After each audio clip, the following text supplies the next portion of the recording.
I've had children come up and proudly show me their bogies on their fingers before. And I'm like, what's that? Oh, can we find a tissue? Yeah. Please don't do that. You're really gross. What's up, witches? It's Claudia here, and I have some exciting news. Finally, we have created a Patreon. So you can find us at patreon.com/truecrimecovenpod. At the moment, there is only one tier. It's the familiar tier, and it's just where you can chuck us £1 just to help keep us going every month. We aim to expand on this and create new tiers and exciting content. But for now, if you'd like to support us in this way, please do go ahead. That's patreon.com/truecrimecovenpod. Enjoy the episode, guys. What's up, witches? Hi, I'm Claudia. And I'm Jess. And welcome to True Crime Coven. Do you think we'll ever be able to not say that? No, I think that is... it's just ingrained into our souls now. Ingrained. Yep. Well, hi Claudia.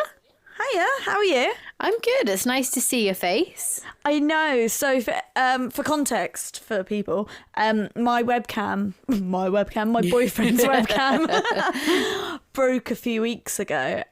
So Jess has been talking to a blank screen. Yeah, which has made it really, really awkward. Yeah, and I've been like doing all sorts of gestures, and I've been naked and flashing. So what you normally do anyway. Yeah, what I normally do. But yeah, you can see my beautiful face. Yeah, with your lovely fringe. Oh yeah, well I've put it back now, but Yeah. I did look. I did a face mask earlier in the day, so I've had like a hairband pushing it back, and then I took it off, so it was just a bit like, you know, there's something about Mary sticking up, but without the jizz. So. I like you had to you had to clarify. No jizz. Well, I mean, people don't know my lifestyle. Also, I've got two things to say. Yeah. One is Blessed Imbolc and St. Bridget's Day. I saw your post about that. Yes, so it means that we're at the turning point between winter and summer solstice. Jesus Christ. Get your words and I know. And basically, things are starting to get a little bit warmer now. It's a bit of a turning point. And you can definitely tell that. Oh yeah, like even today I had my windows open for a bit. Yeah. Not because it was particularly warm, but like I was like, oh, I want that fresh air in. Yeah, and it's not so Baltic now that you can't do that. Exactly, and that's nice to be able to, like, don't get me wrong, we weren't open all day, but like for an hour it was nice to get a bit of fresh air in. Yeah, air the rooms out. My friend came to drop a key round, and I was comfortable standing with the door open chatting to him. Yeah, like it's not quite as biting as it was before. Yeah. The other thing I wanted to say was I'm really embarrassed because it turns out all my life I've been pronouncing something really important wrong. And I think I might say it wrong again if I don't Google it before. Okay, this is now worrying me that... I think you did as well. Well, you didn't correct me. So, I didn't know that...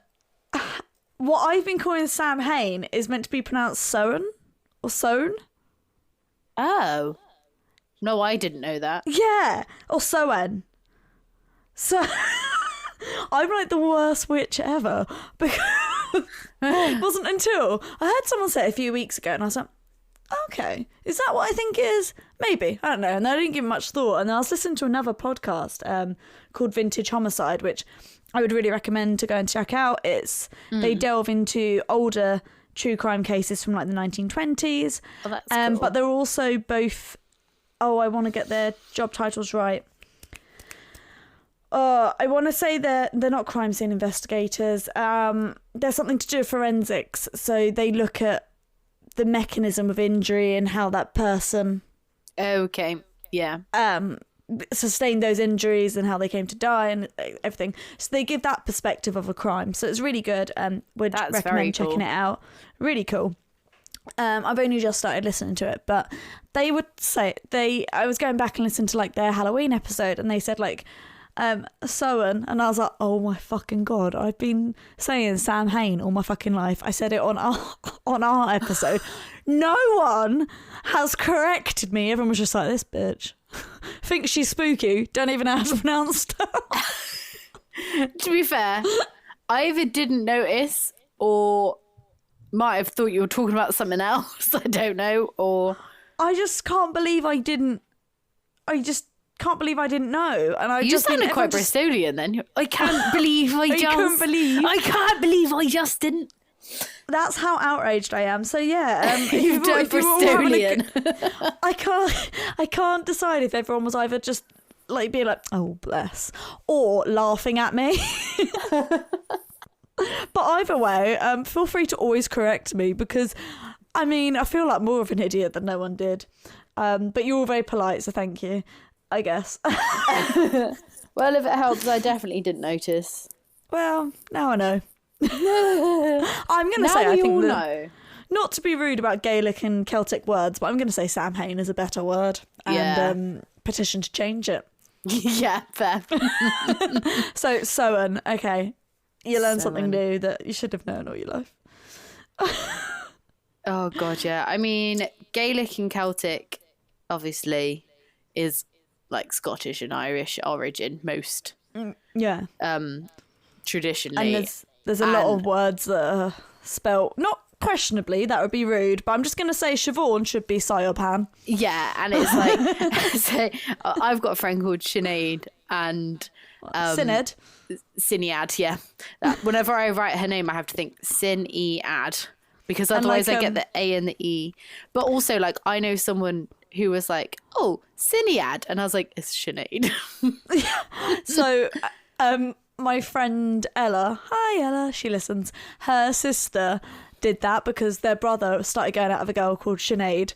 Yeah. And her sister Molly was like, yeah, she's got a really weird name, like Sined or something. Like Ella was like, no. Like, I know someone called Neve and someone called her Nymph. Niam. Yeah. Oh, that Nymph is cute. I was like, Nymph is cooler. Nymph is cute. Better Nymph than Niam. Yeah, like obviously Orla is spelt the Irish way because... Yeah, she's Orlag, isn't she? She's Orlag. Orlag the slag, sorry. You cannot call my 4-month-old baby a slag. Just did though. To be fair, she was naked in public today. Wow, see. Yeah, I got her weighed. Fair. I mean, that wasn't really in public. She's not like out in the open, like running down the street. No, true. But it wasn't a room full of people. Okay, yes, those people were healthcare professionals and other parents, but it was still a room full of people. Why was it a social setting? I don't understand. Why was it like an outing? Oh, so they do like, basically health visitors so that they don't have to come to you every time that you want to get your baby weighed. They have little hubs that you can go and weigh your baby, and there's like 5 scales, and then you can like meet other mums, chat to the health visitors. See, when I did health visiting, we did have those clinics, but people still came into the room one by one. But I suppose it speeds it up a bit, doesn't it? Yeah, so they've got like toys out for the babies and kids and everything. So yeah, I think this was also a bit more of like a safe space as well for people, but we were in quite an underprivileged area, so I think it's a way for people to like and also we're in quite a multicultural area, which means that there's different ideas of how babies should progress. Yeah. That can influence how people are feeding their child and stuff. There's some cultures that like to have, they really like fat babies, but like to the detriment of the child. So I think it's like, it was more private because then they could have those conversations. So like, it's in your culture, yes, but actually really bad for child. For the baby, yeah. Which is obviously an awkward conversation to have out in the open with everyone. Whereas Orla, bless her, she is really, really tiny to the point where they're like starting to get a little bit worried about how small she is. And I'm half tempted to turn around and be like, I mean, have you ever met Aiden's mum? Just bring her with you next time. Like, yeah, I might do. I'm not saying she's technically a dwarf, but she's 4'10". She's 4'10". Yeah. Like, I'm a 5'2" woman and she makes me feel tall. I wore heels around her once and she just walked away from me without saying anything. I was like, bye, Nikki, love you. Sorry for making you feel really tiny. Also, Aiden's mum makes Aiden's nan look tall. Oh, really? Like, I think my leg probably weighs more than Aiden's nan did. Oh, like a little sparrow. Yeah, she is absolutely minute. So I'm half tempted to be like, could just be that she's got that side of family traits, because she's not, you don't look at her and think she's malnourished. No. Well, it's like my friend who's got 2 children. She took her first child to the vets. She took her first child to the doctor and said, you know, I'm really worried. She's not very tall, like not very big. I think the baby's like 2 years old. Yeah. And they said to her, well, not to be rude, but you're 5'2" and your partner's 5'5". Yeah, so she's not really going to be a big human. And she was like, oh, okay. Yeah, well, it's weird. It's like both my parents, like my dad's probably like 5'8" or 9". Like he's not a tall man, but he's not a short man. He's just an average man. Yeah. And then my mum's about 5'8" or 9" as well, but she would have been taller, but because she had multiple hip operations, you lose height. So they said that they predicted she would have probably been about 6 foot without it. Okay. Without her hip problem. Oh, wow. And her dad was quite tall, but then my dad's side of the family were all quite short. Like my nan's my height, and my great aunt's my height and stuff. Your sister's quite short as well, isn't yeah. she? So it's really weird that, like, although we've got technically not really short parents, both me and my sister's 5'1", I'm 5'2". Yeah. So it skips generations as well, and I'm sure Simon's going to cut all of this because we've just You're like, shut up, you idiot. Should we go on to some ghosty ghouly stories? Yeah, let's just get straight into it. So I don't know if you remember from, well, it'd be 2 weeks ago now, 'cause it's been every other week. My friend Jules. Yes. So she has sent in another story. Ooh. Okay, are you ready? Yes. So, after seeing someone in the bathroom and the ankle grabbing incident, we were visiting again. Me and Glenn were having a quiet conversation in bed before going to sleep.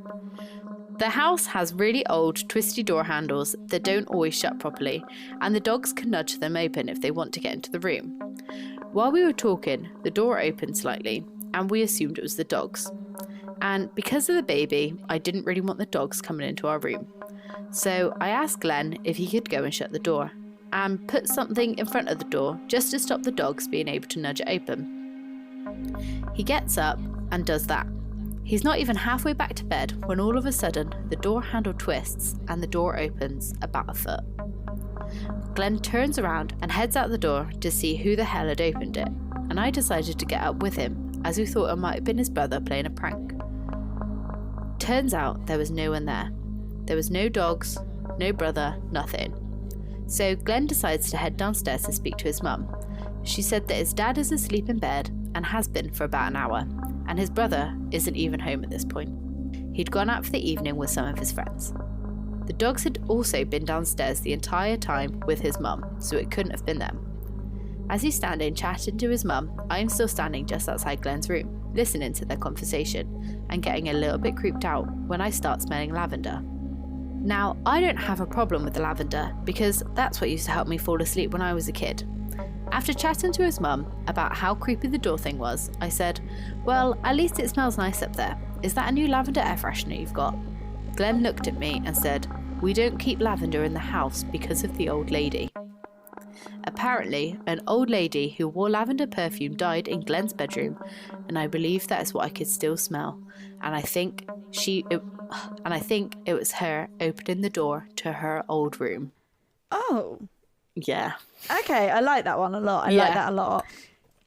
I will say as well, though, why...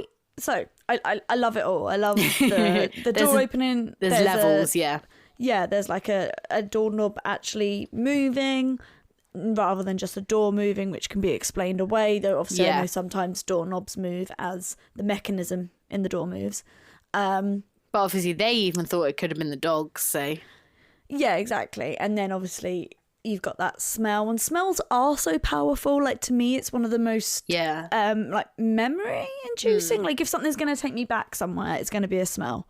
Like, I probably can't remember most conversations in my life, but if, for example, my first ever boyfriend's aftershave, if someone was to walk past me wearing it, I'd be like, oh my God, I'm 16 again. Like, yeah, you recognise it, don't you? And it's things completely. Like I think smells make you feel a bit more like, even if you don't have a connotation to it, a really nice smell. Like, everyone likes the smell of fresh laundry and fresh baked bread. Like, you know what I mean?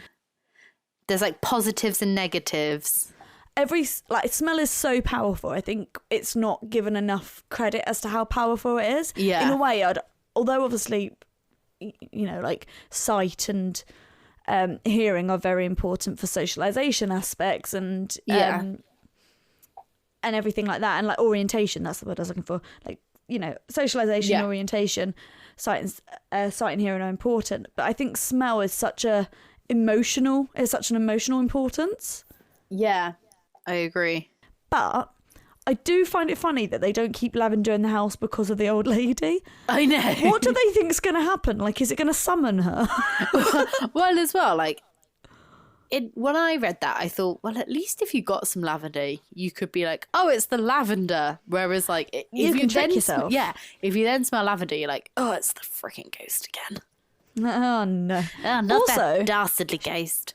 Also, I feel like I'm not scared of a ghost that smells of lavender, because if you smell of lavender, I'm thinking that you're like snoozy, you're sleepy, you're homely. Yeah, like she said, she used it to get herself to sleep when she was a kid. Yeah, exactly. Like, to me, like, lavender actually though can make you feel a bit sick. It has been known to be a bit overpowering, can't it? Yeah, it's like it makes some people feel nauseous. But yeah, I feel like if I'm going to have a ghost creating any sort of smell, lavender's obviously quite, like, grandma-ish. Yeah. Quite You soothing. do think old lady, don't you? Yeah, which I'm allowed to say, because I have bags of lavender in every room of my house.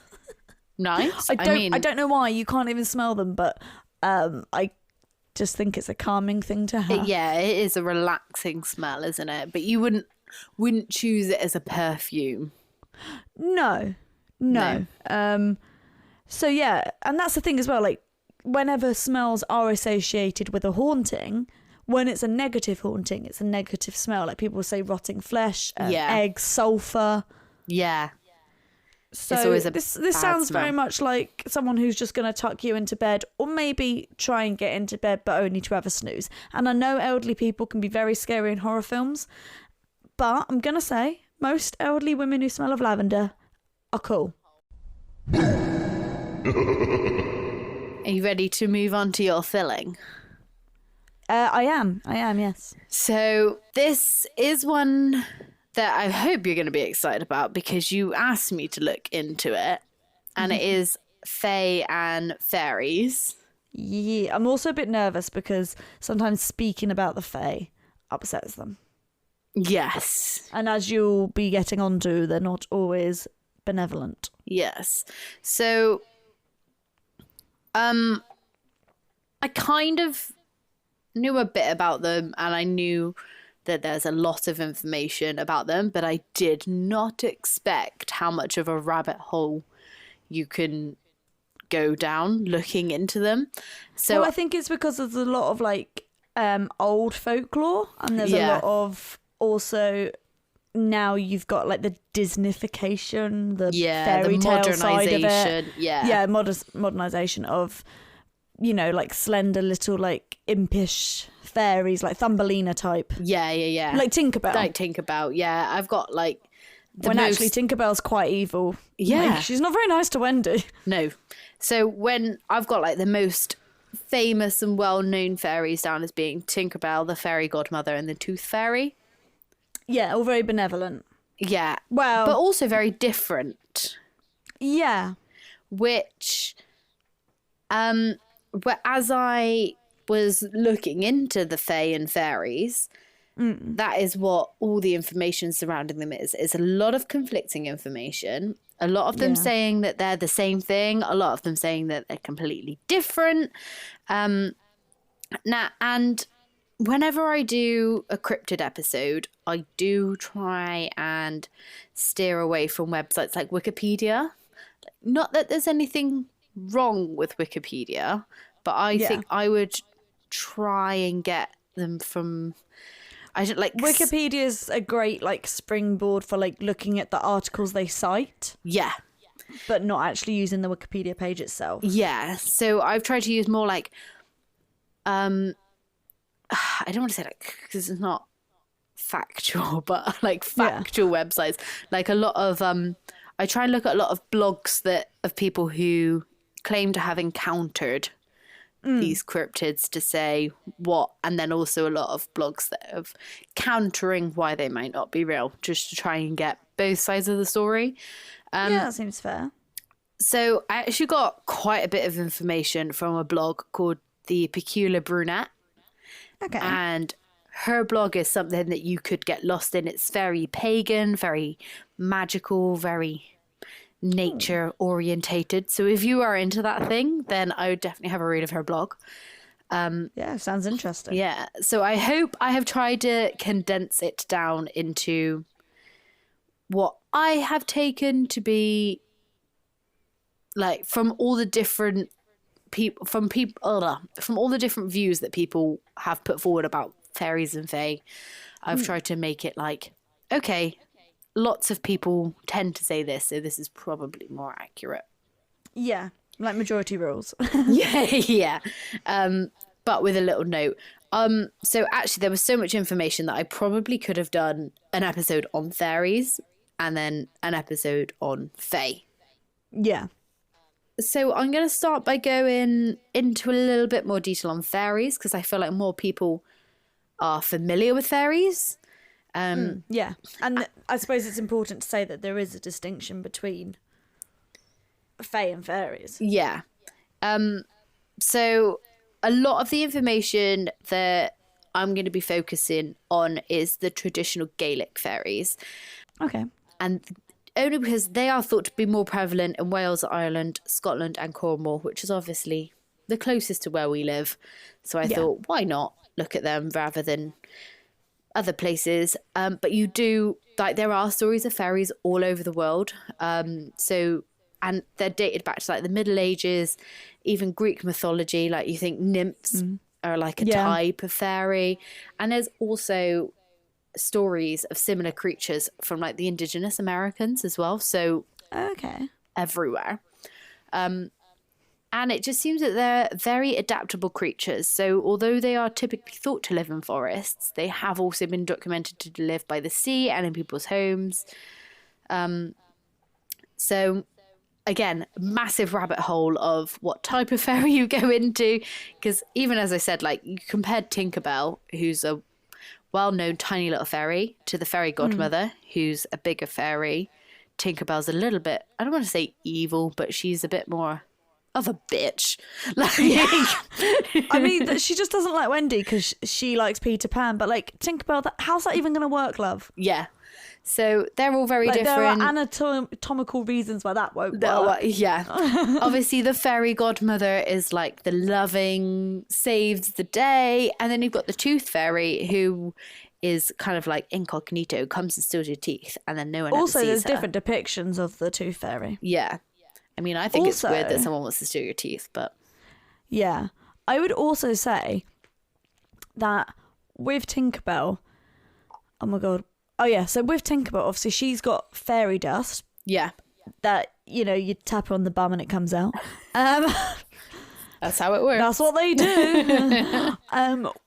And that's what makes her magical. But she doesn't really grant wishes, per se. She, like, helps you fly. And I think that's the only magic we really see her do. Yeah. Whereas, like, the fairy godmother can actually almost act as a genie. Yeah, she can, and like, she turned wishes. the pumpkin into a carriage. I wouldn't say quite as powerful as the genie. Like, she couldn't make something from nothing, but... And in Shrek, she makes all the furniture come alive. Yeah, that's true. But then she's reliant on potions in Shrek. So, you know, it's all... Yeah, and in Shrek, she's a little bit evil at some point. Not evil, but... She is also a bitch in Shrek. Yeah, she is. What do you mean not evil? She tries to get Shrek like run out so that she can have her son marry the Fiona princess. and be the queen, the king. Yeah, I mean, there are more evil. She is a baddie. She's a villain. She is a baddie. And then the Tooth God loves a Fairy, baddie. who doesn't like. I mean, I'm not going to say doesn't have any magical powers because she clearly flies and breaks into houses to steal your teeth and leaves you money, but also definitely not your parents for any children listening to this. Also, We've sworn a lot, so I hope there's no children. yeah, I was going to listening say any children listening to this, why? It's a true crime podcast. You're welcome, but maybe speak to your parents. Yeah, a maybe little bit. wait until you're 16. Anyway, so pretty much everywhere I looked at agreed that a fairy is a magical creature with a human appearance. So they always look like humans, but they just tend to be smaller. And they vary in size from a small human to 3 inches tall. They normally have wings, although I believe that traditionally they didn't, and that's only actually a modernization of them. Okay. And more often than not have green eyelids, which is a really weird fact that Okay. saw. Yeah. They are thought to be immortal beings as they cannot die of old age. However, they can be killed. And they do tend to be good, caring and lovable creatures who are beautiful to look at. However, they do enjoy trickery and like to use their magical powers to play pranks, specifically on humans. Just a point. Yeah. If they're immortal and they don't die, I get that in the terms of like Tinkerbell and like in her friends, you know, there's Tinkerbell spin-offs and you have like their friends. But if we're thinking fairy godmother, she's like depicted as like a woman in her 50s, I'd say 40s, 50s. So that seems like a weird choice for most female protagonists and sort of fairies that are quite self-involved, I want to say. Yeah. I'm so going to get got by the fairies. Don't worry, being selfish is a little bit of self-preservation. It's fine. Self-care, you do you, boo. But in which case it seems a bit weird for a woman to, and this is no hating on being an older woman. No. But it seems weird for most women to choose to be 50 in their appearance. I wonder if it does come down to, because as I get onto that, there are like, it's almost like different personalities. So I wonder if like if you do have that more caring, motherly, nurturing, like personality, maybe you appear as more of like a grandmotherly or motherly figure. Whereas if you're a little bit more of a bitch who's after all the boys like Tinkerbell, you appear more as a sassy blonde. Yeah, fair. I mean, don't get me wrong. I think 50 women in their 50s are powerful as anything. They're some of my most favourite people I've ever met. Some of the older women I've worked with and come across in my life. Yeah, so, definitely. You know. So who knows? And actually, so a really weird fact that I found out is before the advancement of modernism, Moderson, I was going to say then. Moderson. I was going to combine That's what we modern call and it. medicine. I think maybe we should start referring to it as Moderson. I'll go into work tomorrow and say Moderson. Moderson. So before the advancement of modern medicine, it was actually thought that fairies were, it was one of their tricks to play on people, and that's what made them ill. Oh. Yeah. So you got ill because of fairies? Yeah. And then obviously they found out like it was different things and not washing your I'm gonna hands, say, blah, blah, blah. Like, I'm all for playing tricks, but I feel like really horrible illnesses, like, you know, trigger warning, but like cancer and stuff is a bit of like a bit fun. Yeah, like that's like there's playing a prank and then there's giving someone, I don't know, like tuberculosis. Terminal illness. Yeah. So which is not to make light of it, by the way. Oh God, no. But yeah, there's a bit of a jump between like, I don't know, throwing a pie in someone's face. Another random fact about fairies is that they cannot lie.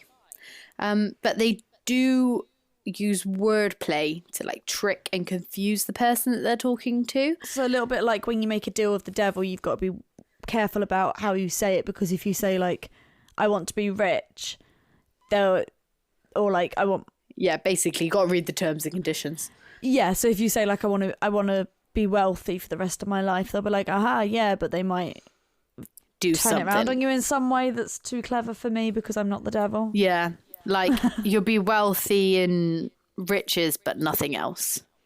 Yeah. Yeah. Yeah, kind of something like that.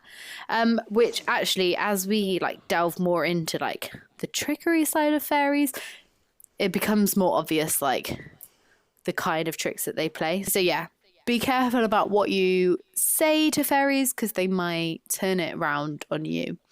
I mean, I've met people like that. Yeah. So I went to an all-girls school, Jess. I would be fine with fairies. You are and I a love fairy. women. That's no shade to women, but growing up in an all-girls school is something else. Yeah, I can imagine.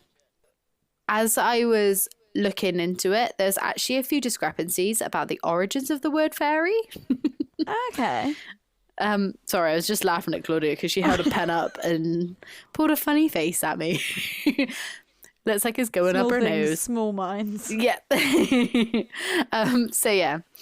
The most common thoughts about the word fairies is that obviously the adjective of the word can mean magical and enchanted, and it's thought that that's where like the term fairy tale comes from, because obviously not every fairy tale has a fairy in it, But they're all kind of magical and yeah. So okay, so is that the etymology of the word? yes, I think so. Obviously do not claim to be an expert in any of this sense. It's also thought to come from the Latin word fatum, which translates to fate. And one thing that I read, actually part of the fairies' magical powers, is that they are sometimes able to predict births and deaths, particularly female fairies.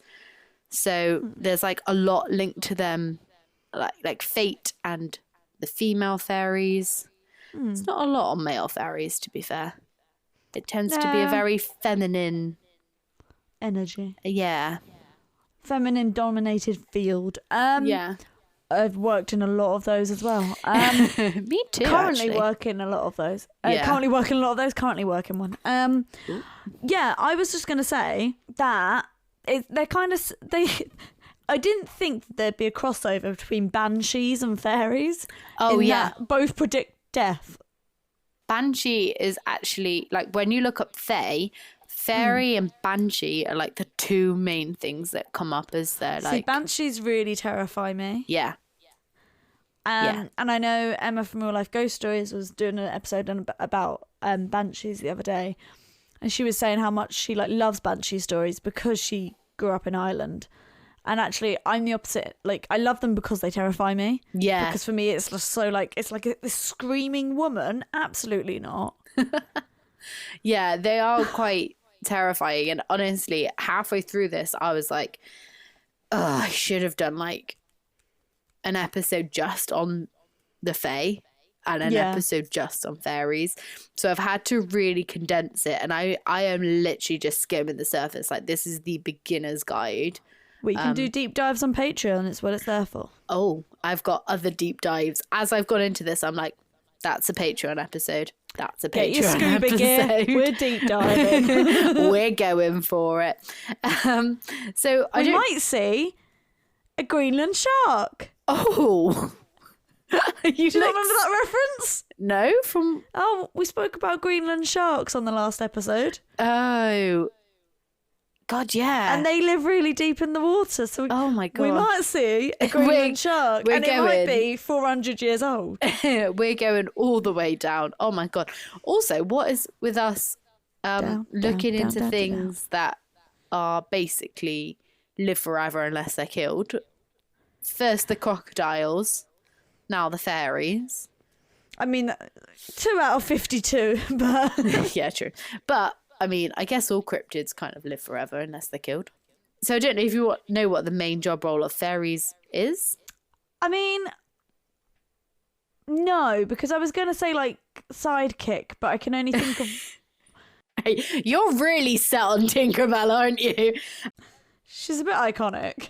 She is iconic. I feel like as soon as I say it, you're going to be like, oh, yeah, duh.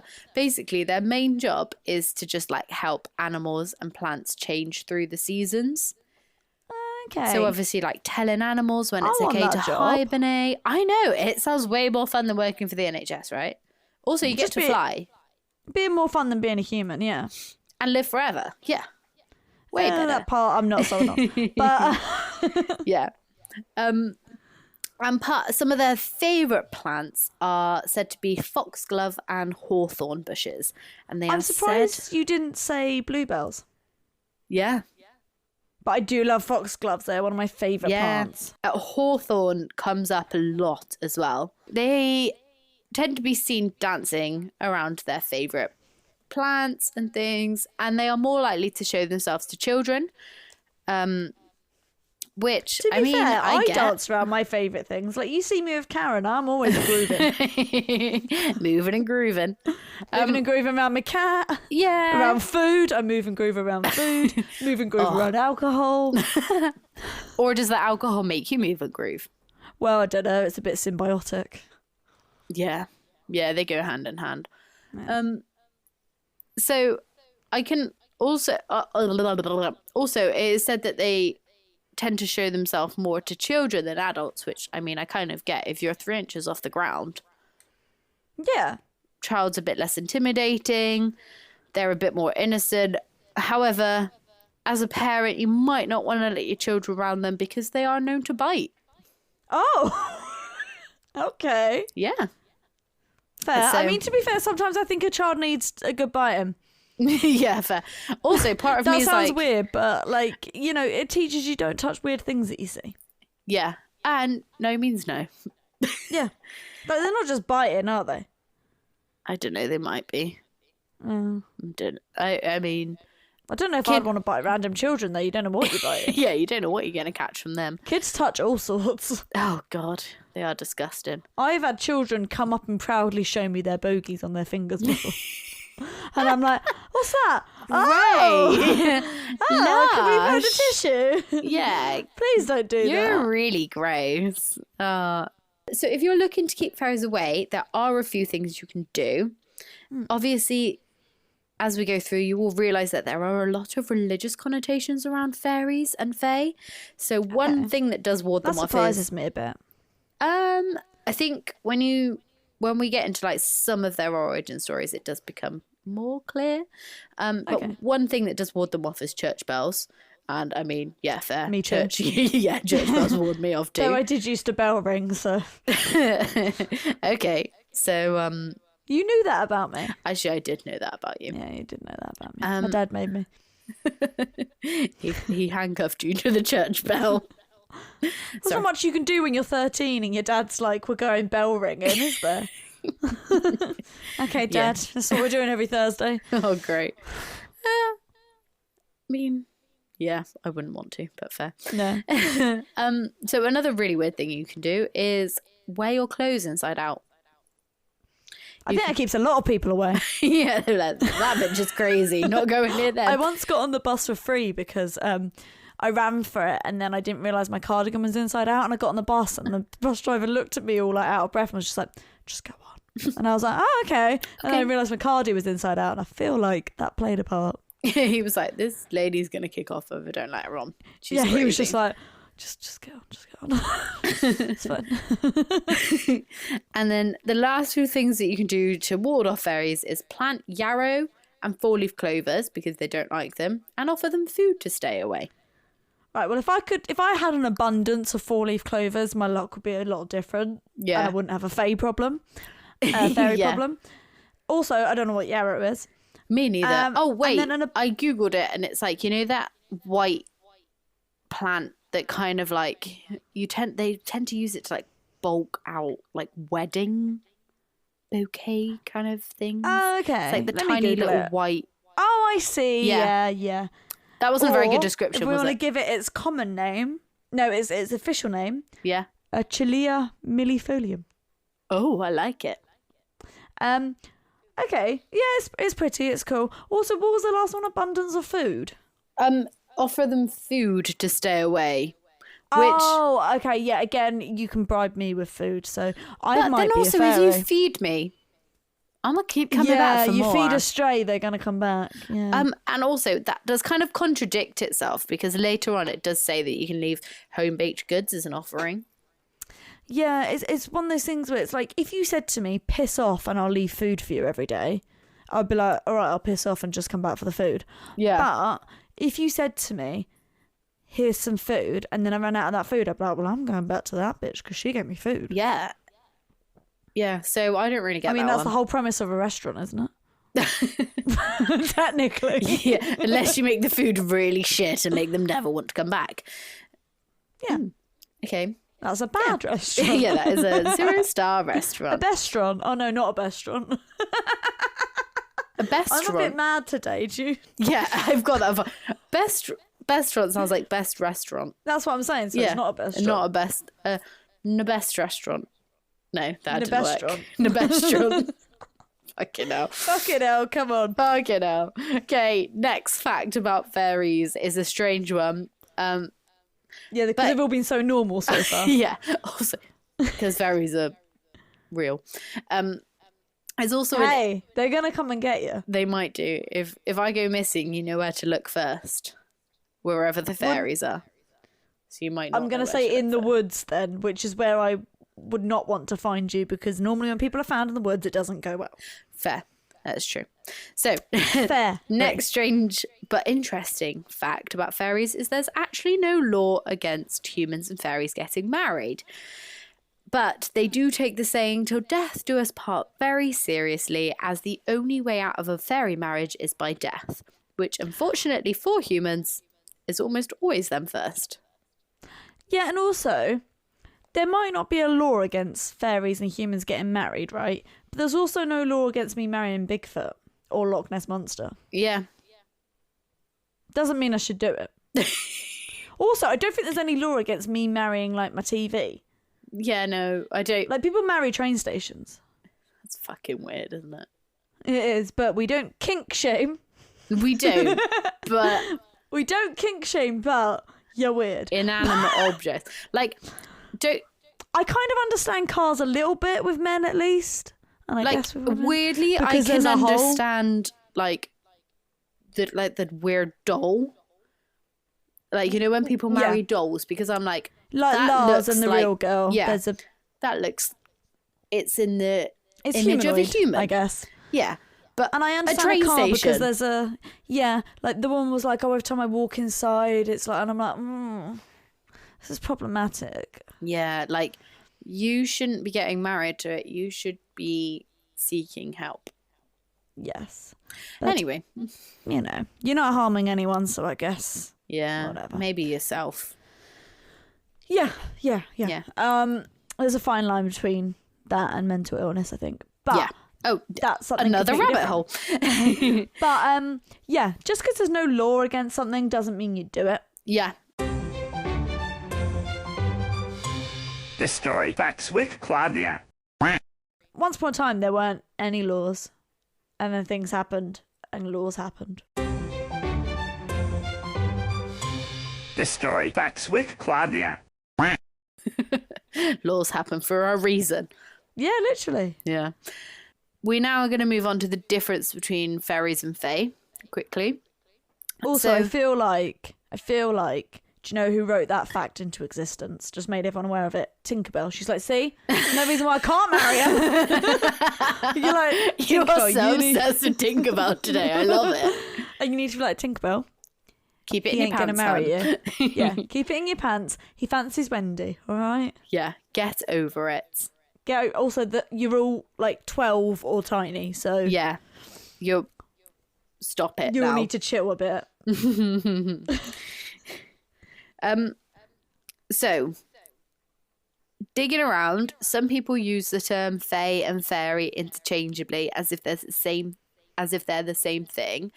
However, I think the idea for most people is that actually fae is kind of like a larger umbrella term for magical beings, including but not limited to like pixies, elves, dwarfs, gnomes, and then fairies kind of comes under that umbrella term. So not all fae are fairies, but all fairies are fae.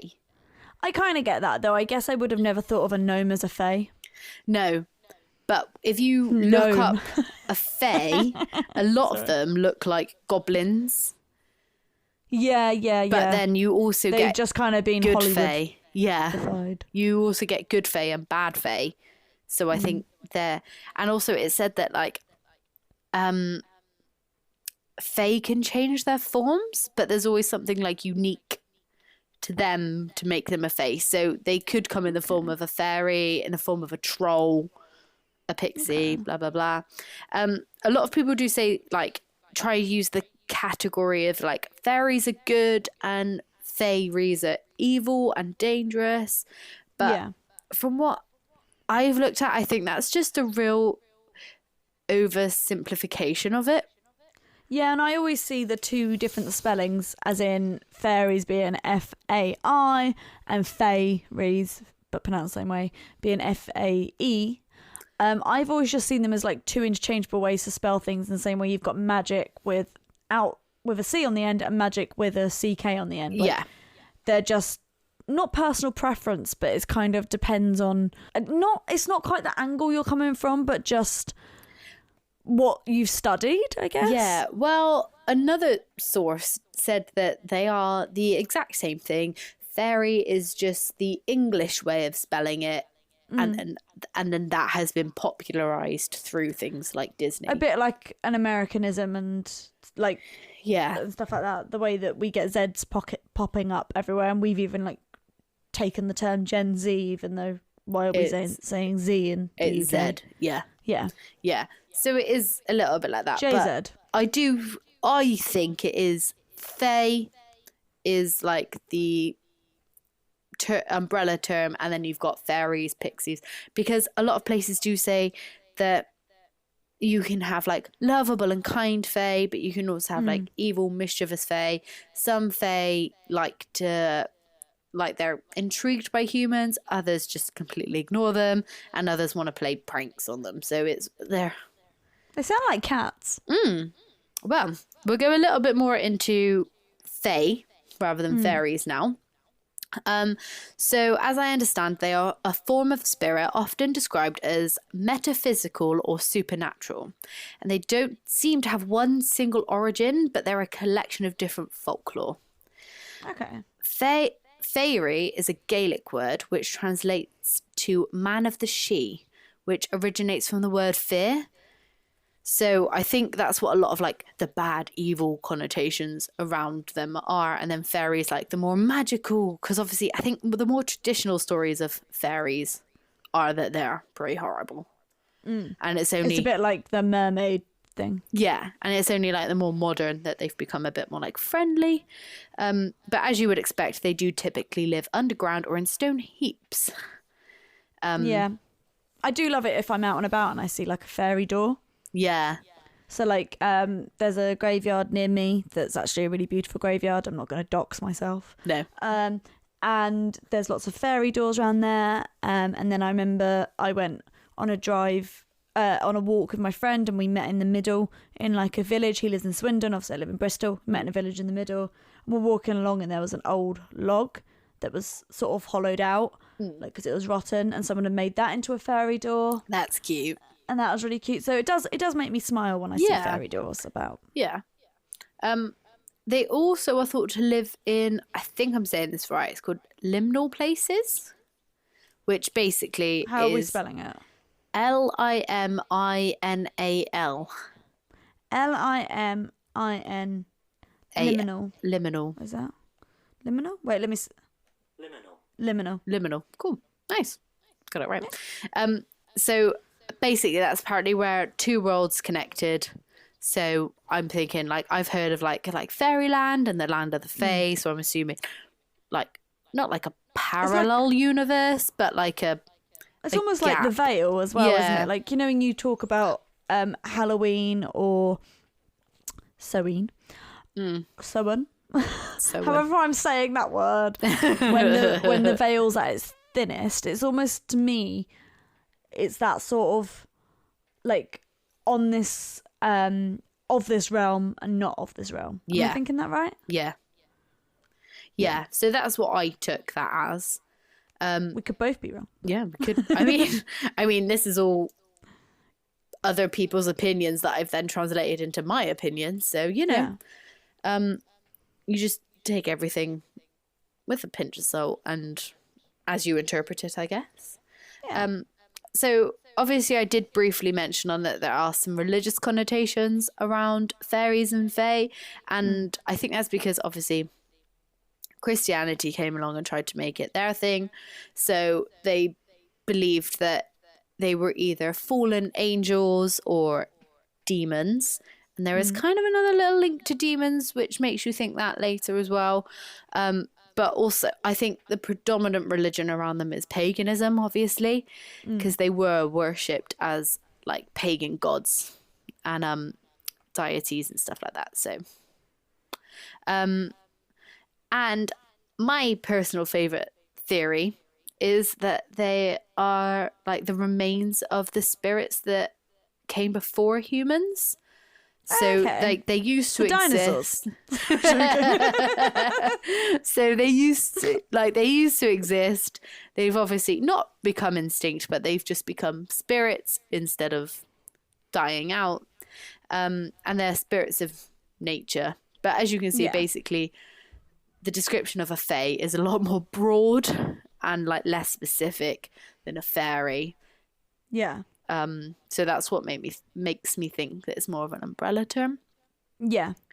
They're also portrayed to be a lot more evil than fairies, as they're seen as shadows of the night.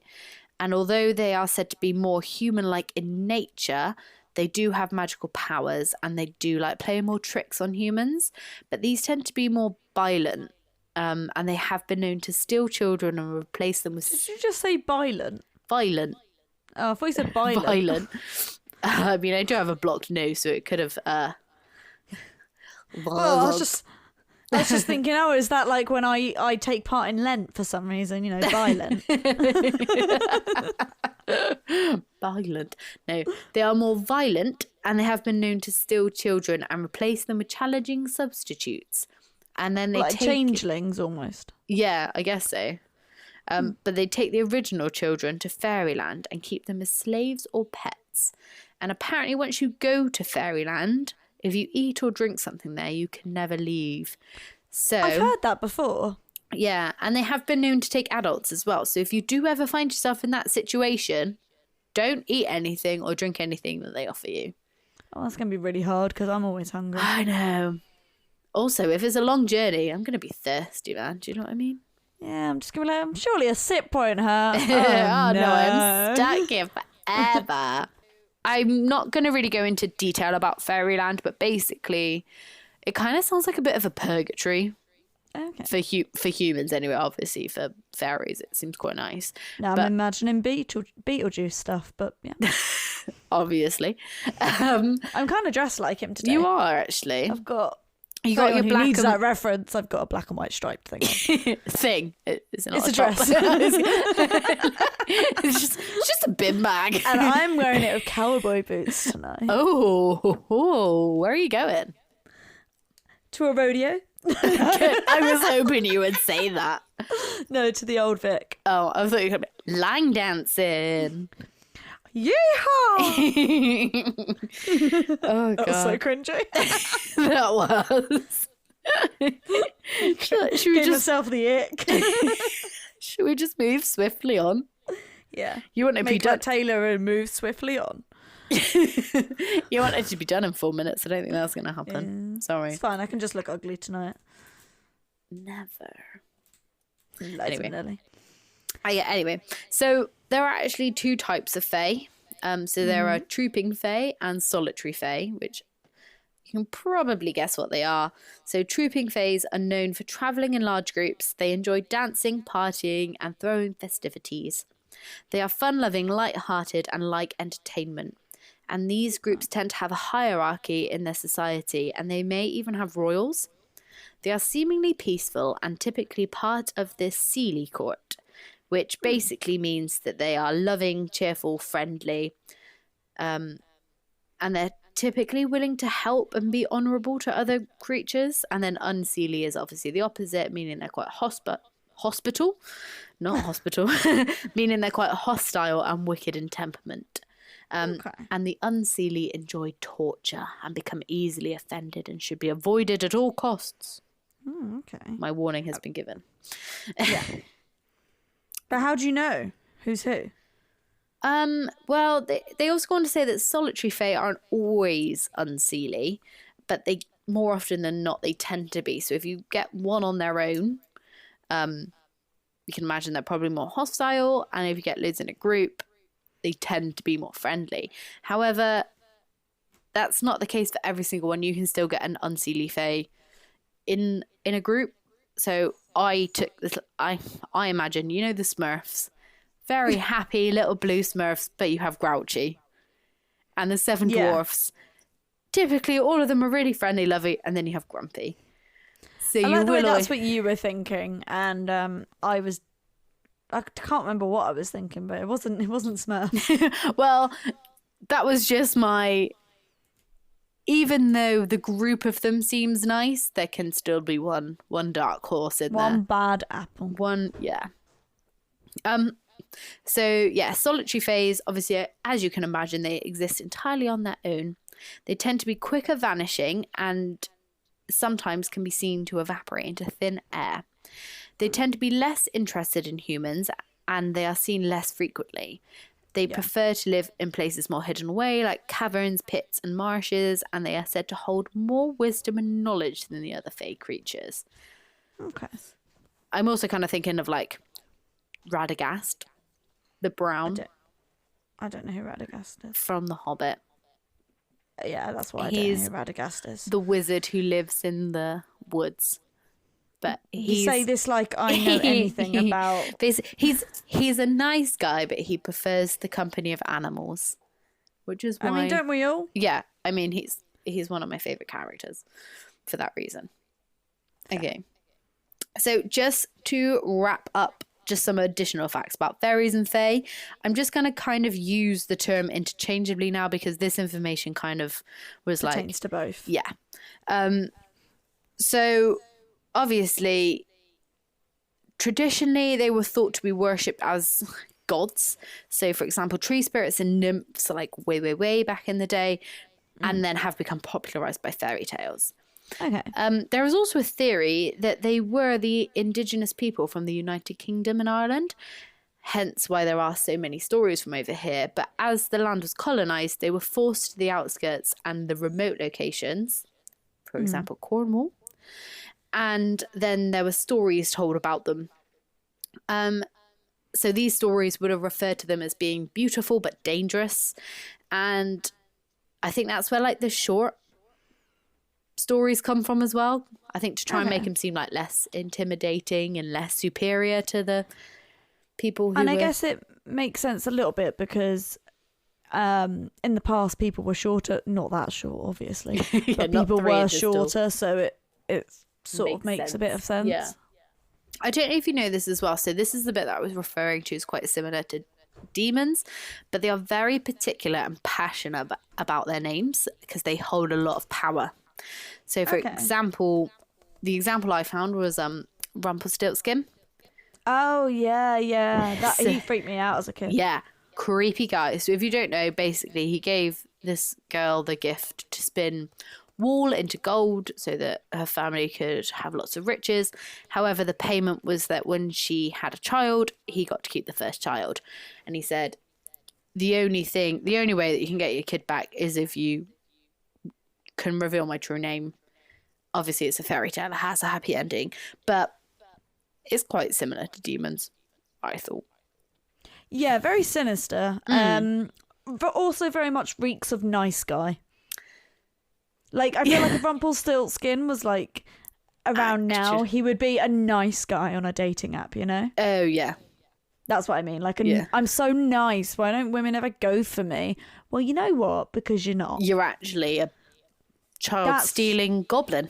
That's the energy that Rumpelstiltskin gives me. Yeah, fair. I see what you mean. And if now. I disappear tonight, you know who's coming for me. I'm thinking you keep She checking says, over your looking shoulder around. like, ah! So, as well, there is a little bit about fairy rings. Oh, I like fairy rings. Yeah, so I know they're like bad juju, but well, they're a little bit of both, seemingly. So the reason that they choose mushrooms is because obviously mushrooms really, really vary in colour, size, and shape. So it's quite easy for a fairy to sit on them and blend in. yeah. And not all fairy rings are built by fairies. Sometimes they get insects to build them for them. So are you saying fairy rings are always a circle of mushrooms? Because I thought that if you saw like I've in the past seen like a circle of flowers and like a circle that's like the middle of it has no flowers. As you said, yes, they can be bad. There are bad connotations around them because if it said that if you stand in one, you may be forced to dance until you die, which isn't the worst way to die, but... No, but that happened in real life, you know. Really?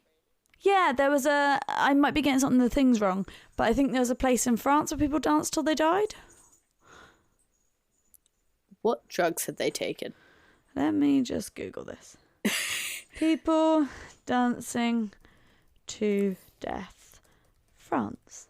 The dancing plague of 1518 was a case of dancing mania that occurred in Strasbourg, Alsace, modern-day France. Wow. A dance plague saw citizens of French city Strasbourg reportedly dancing uncontrollably for days on end with fatal results. Wow. And how many people died? It was 400 victims. Fucking hell. Yeah. See? This is why I have a true crime podcast, because things like that just on my noggin. Yeah, that's mental. I wonder if it's just like some mass hysteria. Do you know what I mean? Well, yeah, obviously, but maybe Something also in the water. Lots of fairy rings, maybe. Maybe. Yeah, just the fairies went round making them around them. Exactly. Absolutely covered it was. Riddled.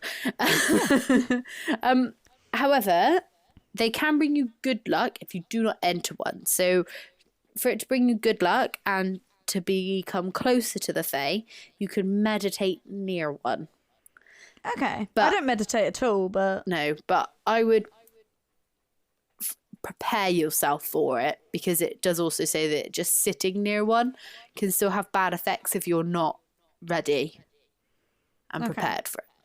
So you got to like sit down and like instantly meditate. Or Otherwise they get ya. just be in a good headspace. In the zone. Yeah, and just be like, right, I'm gonna connect with the fae, have your banishments ready just in case it all goes tits up. Have your hawthorn. Yeah. Oh no, they like hawthorn. Or have your yarrow to ward them off. That's yeah. Yeah. Yarrow. And wear your clothes inside out just in case. Yeah. So actually, a little bit more about fairy rings. So in German culture, it's thought that fairy rings are a gathering place for witches. To celebrate. Now, I did practice this one, but I might have to do it slowly before I do it quickly. So it's Walpurgisnacht. Walpurgisnacht? No, Nacht. I think you nailed it. Walpurgisnacht, which basically translates to Evening of the Sun. So this year it'll be celebrated on the 30th of April. And it's a night for witches to gather, light bonfires and sing songs to mark the arrival of spring. I've put approval of spring rather than arrival of spring, but it is arrival of spring. They're not just there to approve spring. So isn't that happening now? No, but they do it on the 30th of April, so... Oh. I think it's more of like a mid-spring kind of thing. Yeah, I was going to say. But I don't know about you, but I think we've just found out our plans for the 30th of April. Yeah. Light bonfires and sing songs. I mean, it might be... Yeah, if it's not too warm, sure, we'll go for it. Yeah. Does it say what songs to sing, though? Because I'm partial to a bit of Ash Nico, but... I mean... For some reason, that comes into my head when I think of, like... She comes into my head when I think of, like, fairies and stuff. Yeah, fair. I can see why. There is a impish. lot of history around the festival, and this is one of the things that I thought about doing a Patreon episode on, because there's like a massive rabbit hole about like the first witch, blah blah blah, all that jazz. So if you want to find out about it, you have to sign up to Patreon. Plug.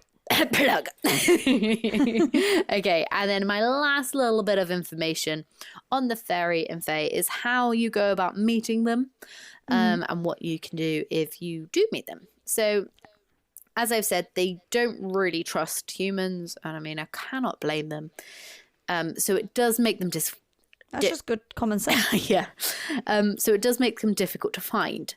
They also tend to be quite selfish, but they are curious about humans. So before attempting to meet a fairy, you should always be aware of how to banish them in case the worst happens. I haven't gone into detail about that because just turn your clothes inside out, get a 4-leaf clover, chuck some yarrow at them. But there are a few things you can do to get started to encourage the fairies. So the first thing you can do is plant some hawthorn bushes.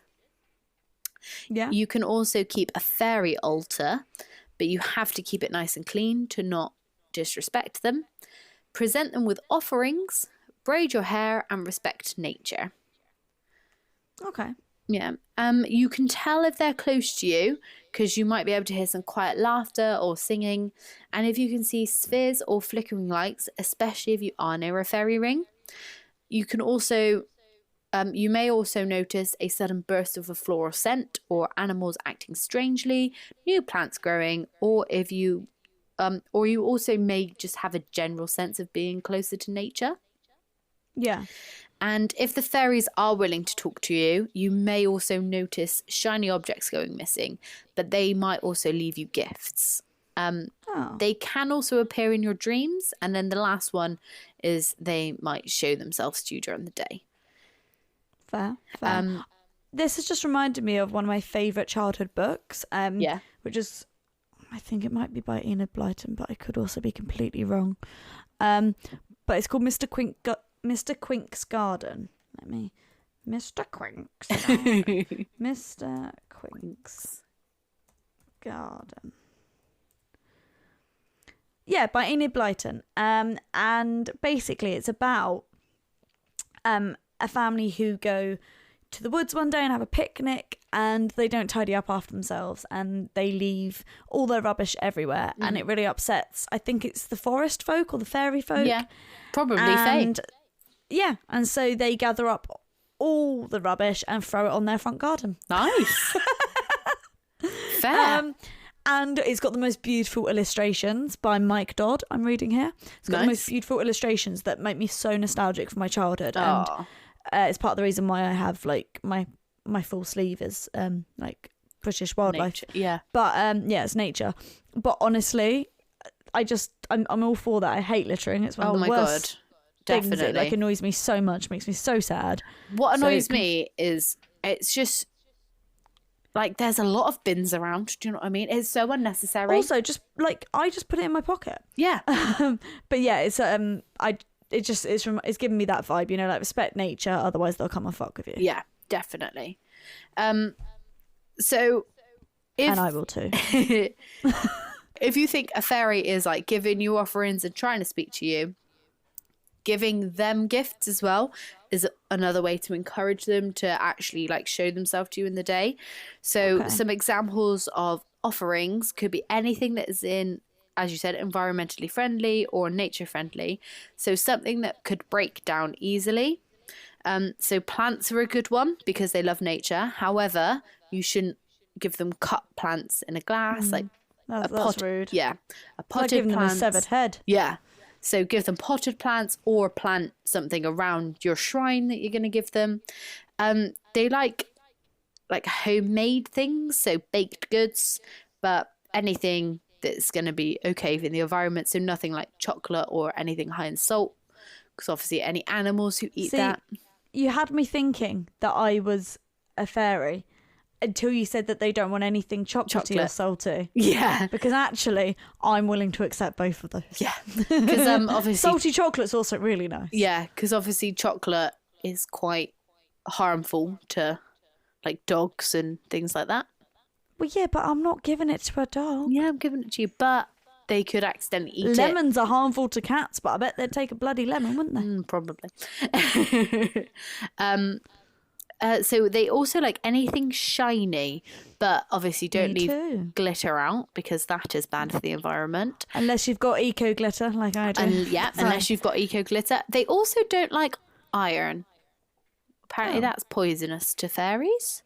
And obviously no plastic. No. Obviously.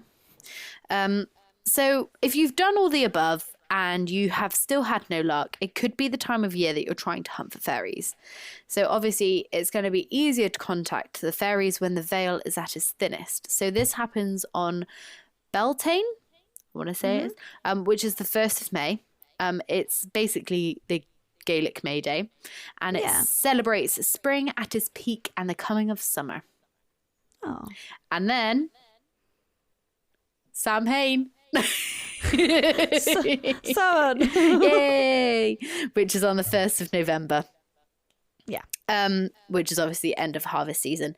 Similar to Halloween. So, and apparently you sing to the dead and eat cake, which is I'm always down for that. massively oversimplifying it. But they were the two main takeaways.